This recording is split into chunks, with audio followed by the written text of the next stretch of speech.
Yeah, good afternoon. So it's been some time we met, and I'm happy to meet you again. And I just wanted to discuss some problems on the topic of magnetic force. Important topic. You might have read about magnetic force by now. Just a quick revision.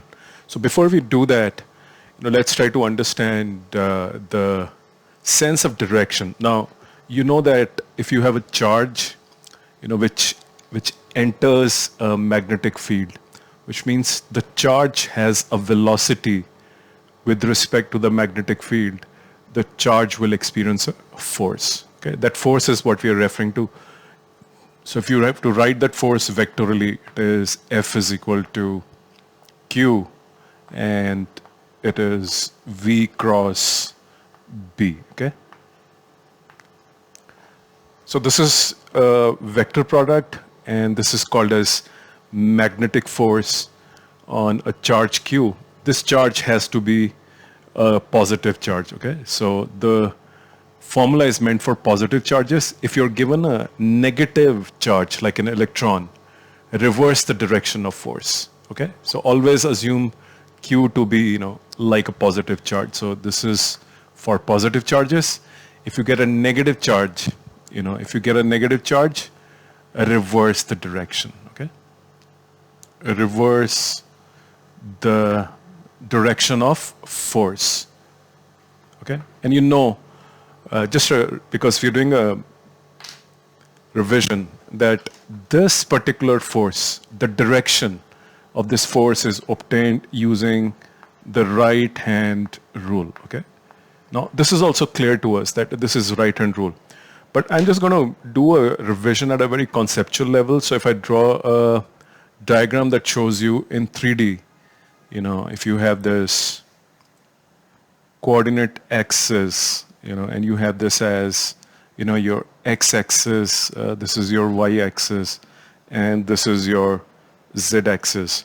If you look into this, the way that things work out is that the magnetic field, will have a direction. Okay, we can assume any direction here. Okay, so let's assume the magnetic field is in, upward direction. So let's say the magnetic field aligns with y-axis. So this is the direction of magnetic field. Okay, now it is upwards.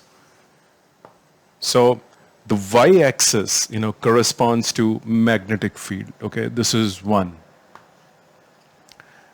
And now let's talk about the velocity of projection, which means the velocity v with which let's assume electron, enters the magnetic field. So say the electron enters the magnetic field in a particular way, which is parallel to x-axis. So this is the way, you project your electron. And if I were to, extend the x-axis, this is the way I will extend it. So this is my x-axis, and this is my x dash, and I'm projecting my electron in positive x-axis direction. Okay. Now, if you look into the right-hand rule, you remember that this finger, represents, the middle finger is your magnetic field. This finger is your velocity, and this finger is your direction of force.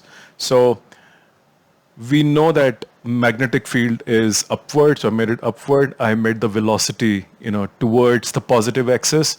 But I know in my mind that it's an electron, okay? So whatever direction I get, I have to reverse it. So if my magnetic field is upward, my, electron velocity is in this direction, and my force is coming out to be, towards the z-axis.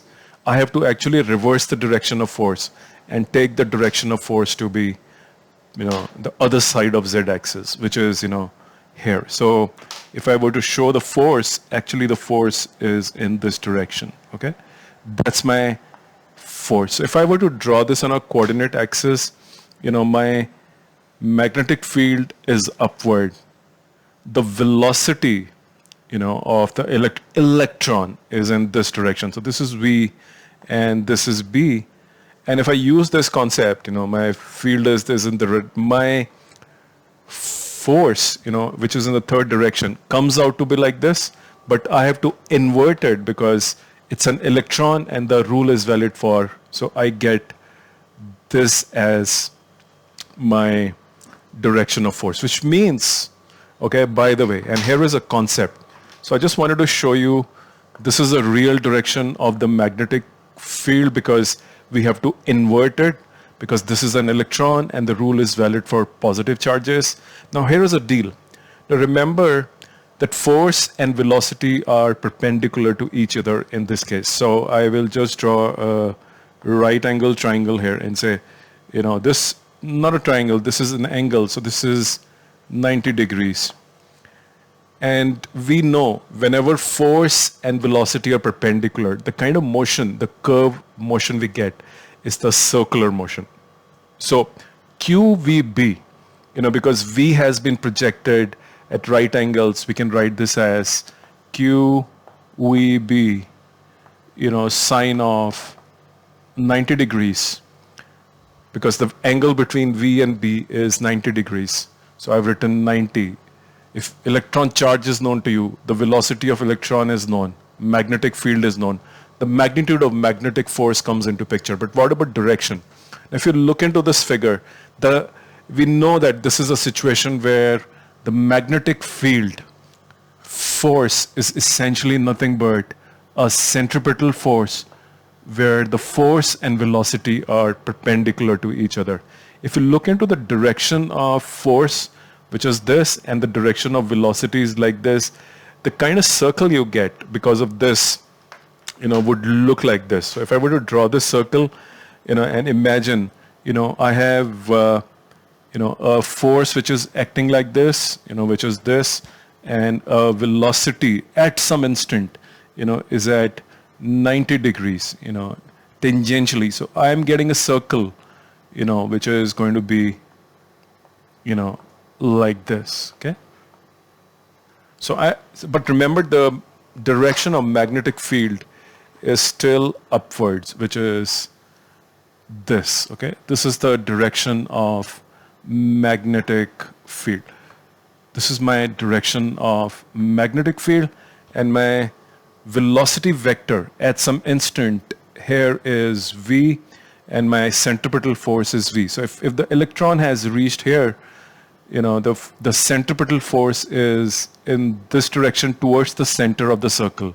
The velocity vector is again at right angle. If you're here, your centripetal force is here, and your velocity vector is here. Now remember, if I draw this circle completely, this will look like, a circle. So in terms of plane, if this is your y-axis, this is your, the x-plane, which is this, and you have one more plane, which is the force, which is this. The force is in z-axis plane, okay? So if I were to mark this, this is, positive x, this is y, and the force is in z dash direction. So you can see the electron is actually moving in xz axis, which is because the magnetic field is upward in y-axis and the force and velocity are acting in z and x-axis respectively. And if you see the direction, it is counterclockwise.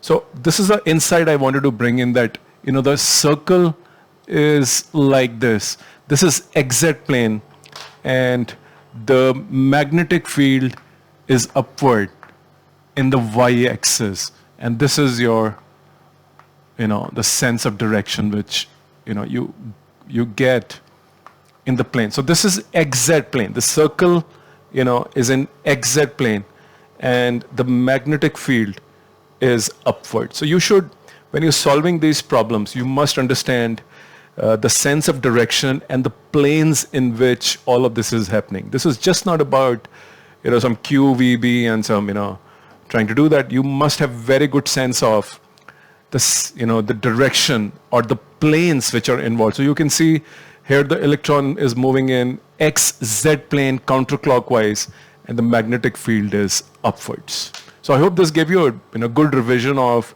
right-hand rule, the concept of vector product, and how do you apply magnetic field force on a moving charge. This was a simple example of circle, and if the same charge enters at an angle, then you have a helical motion, which we can discuss again. But right now, keep your focus on the sense of direction of velocity B, and the resultant force due to the relative motion of the charge with respect to the magnetic field, and see what plane is the electron moving in.